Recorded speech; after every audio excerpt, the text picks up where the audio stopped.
90 লক্ষে সাইবার প্রতারণা। কোচবিহার পুলিশের হাতে গ্রেপ্তার দুটি সাইবার প্রতারণা মামলায় উত্তর 24 পরগনার যুবক গ্রেপ্তার।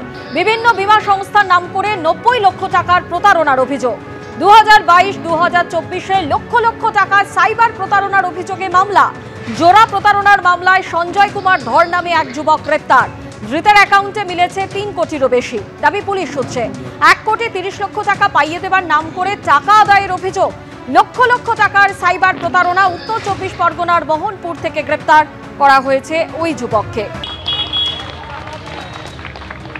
একেবারে দেখো সরাসরি এই মুহূর্তে ছবিটা দেখাবো। আমরা ইকবালপুর থানার সামনে রয়েছি এবং সেই ইকবালপুর থানার সামনে কংগ্রেসের কর্মী সমর্থকরা তারা এসছেন এবং তারা এসে কিন্তু এখানে বিক্ষোভ সেটা প্রদর্শন করছেন এবং তারা যে বিষয়টা বলছে যে একেবারে আজকের 8 দিন হয়ে গেছে, গত সোমবারের রাতের পরবর্তীকালে আজকে এখনো পর্যন্ত এই যে ঘটনা, যুবকের মৃত্যুর ঘটনা ঘটলো, শুধুমাত্র যুবক হচ্ছে বাড়ির বাইরে মদের যে আসর বসেছিল সেই আসরে প্রতিবাদ করেছিল এবং তার পরবর্তীকালে সেই প্রতিবাদীকে বাড়ির সামনে খুন হতে হয়। কিন্তু এখনো পর্যন্ত গ্রেপ্তার শূন্য কংগ্রেসের কর্মীরা তারা রয়েছেন, একেবারে এই ঘটনায় গ্রেপ্তার শূন্য। আপনারা দাবি কি?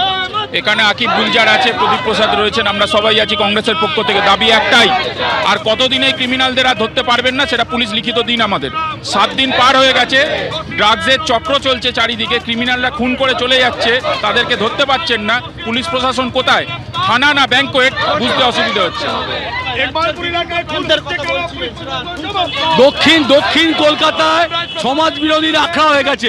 সে গুলশান এরিয়া বলুন, আর আমাদের কসবা ল কলেজ বলুন, টালিগঞ্জে 97 ওয়ার্ডে জন্মদিনের পার্টিতে ধর্ষণ বলুন, আর ইকবালপুরে খুন বলুন, এটা দক্ষিণ কলকাতার মধ্যে। দক্ষিণ কলকাতায় আমরা পুলিশ কি নাকে সরষের তেল দিয়ে ঘুমাচ্ছে? এখনো পর্যন্ত অপরাধীরা গ্রেপ্তার হয় না কেন?